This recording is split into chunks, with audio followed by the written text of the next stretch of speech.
देखिए, इस महिला ने एनबी आवाज़ चैनल है और बहुत सारे सवालात हैं इनके, तो हम इनके जवाबात दे रहे हैं।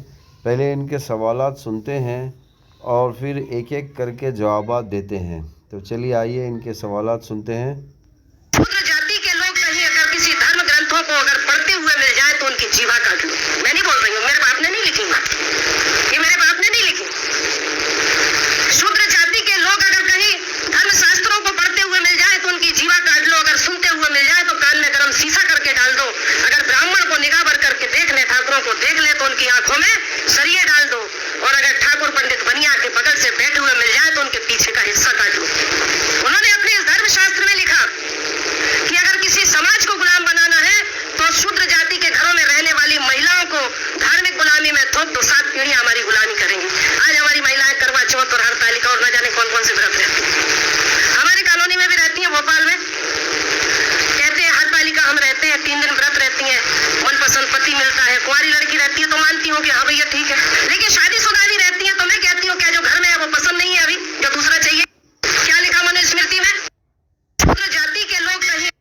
देखिए, इन्होंने जो सवाल किया है वो अपनी जगह ही खुद एक जवाब भी है, लेकिन जो लोग इस तरह किसी के धर्म पर इल्ज़ाम लगाते हैं तो वो असल में अपने आप में ही उलझे होते हैं।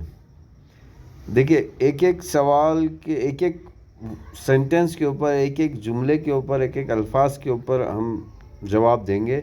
तो चले आइए पहला सवाल सुनते हैं। अगर किसी धर्म ग्रंथों को अगर पढ़ते हुए मिल जाए तो उनकी जीवा काट लो। देखिए, इन्होंने कहा शूद्र जाति के लोग, यानी कि पहले तो मुझे ये बताइए, उन्होंने पहली बात तो वो 5% है इंडिया में और 95% दलित हैं। तो पहले तो ये बताइए कि भाई उन्होंने अपनी किताब में शूद्र जाति बोल के लिख दिया है, तो क्या तुम शूद्र हो भाई? उन्होंने किसी इंसान को, किसी काले इंसान को बंदर कह दिया तो क्या वो बंदर हो जाता है? किसी गोरे इंसान को उन्होंने कह दिया बिल्ली तो क्या वो बिल्ली हो जाता है? भाई उन्होंने अपनी अपनी जगह पर एक तरीका बनाया अपनी जगह पर, तो वो क्या तुम्हारे ऊपर लागू हो जाता है? अरे यार, तुम ज़बरदस्ती उस उनकी लिखी हुई चीज़ों को ज़बरदस्ती अपने आंख पे थोप रहे हो, तो इसका मतलब कहीं ना कहीं तुम्हारे अंदर वो किताब का असर है, उन लोगों का असर है।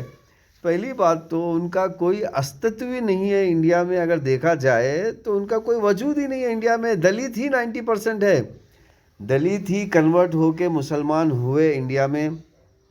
जो आज मतलब गवर्नमेंट के हिसाब से जो 20% मुस्लिम है, उसमें से तो 20% मुसलमानों में 95% तो दलित ही है।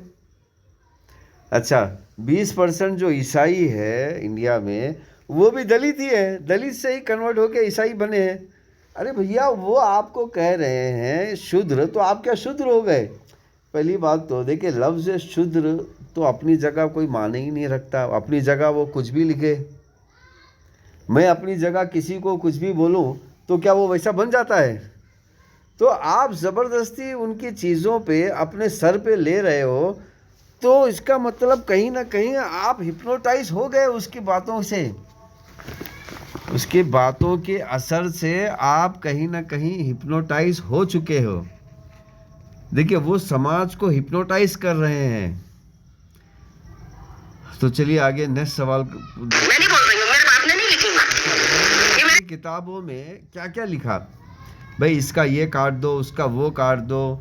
जैसे कि औरतों का सामने का हिस्सा खुला रहना चाहिए, वरना हम वो काट देंगे, औरतों का सामने का हिस्सा काट देंगे। अरे भाई, उन्होंने अपनी जगह लिखा है, फॉलो वो करेंगे, जिन्होंने लिखा है वो फॉलो करेंगे। तो पहली बात तो तुम्हारे लिए वो लोग लिखने वाले कौन होते हैं तुम्हारे लिए? अरे यार, तुम ज़बरदस्ती देखो, अब दलित 90% इंडिया में है, 5% वो लोग हैं, तो क्या वो लोग लड़ने के लिए आते हैं? क्या वो लोग मार्केटिंग करते हैं? क्या घर के सामने कभी तुमने देखा उनके घर के सामने कोई एडवर्टाइज़ है कि भैया कोई जो दलित आएगा यहाँ पर हम उसको 95% डिस्काउंट देंगे, हम उसको जादू से इतने पैसे देंगे, उतने पैसे देंगे। कुछ है लिखा हुआ? कुछ भी लिखा हुआ नहीं है। भाई तुम ज़बरदस्ती देखो, एक छोटा एग्जांपल दे रहा हूँ मैं आपको कि पूरा एरिया 50 किलोमीटर का 50 किलोमीटर डायमीटर के दायरे में दलित है और वहाँ मंदिरें हैं। अब मंदिरों में, अच्छा मंदिर बनाया किसने? दलितों ने बनाया। मंदिर में जा कौन रहे हैं? दलित जा रहे हैं। और वहाँ के रहने वाले लोग राजस्थान से, गुजरात से पंडित मंगाते हैं, जो कि बेचारा एक अनपढ़ होता है, जिसको संस्कृत भी ठीक से नहीं आती है, और मंगाकर वहाँ पर उसको पुजारी बनाते हैं। फिर वो जो कहता है उसकी बात सुनते हैं। अच्छा ये कौन लोग कर रहे हैं? ये दलित लोग कर रहे हैं। भाई आप खुद ही से गुलाम बनना चाहते हो, आप खुद ही से कुछ करना चाहते हो और इल्ज़ाम उन लोगों पे लगा रहे हो। चलिए आइए नेक्स्ट क्वेश्चन। आपने नहीं लिखी। शूद्र जाति के लोग अगर कहीं धर्म शास्त्रों को पढ़ते हुए मिल जाए तो उनकी जीवा काट लो, अगर सुनते हुए मिल जाए तो कान में गरम शीशा करके डाल दो।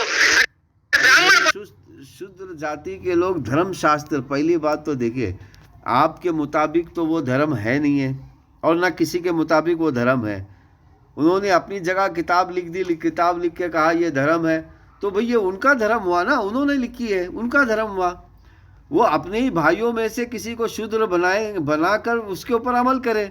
लेकिन तुम्हारे नाम पर वो किताब लिखेंगे, तुम्हारे रूल्स एंड रेगुलेशन लिखेंगे और तुम लोग उसको फॉलो करेंगे, तो भैया बहन जी या भाई जी, ये बात आप मतलब समझ के बाहर है। ये बात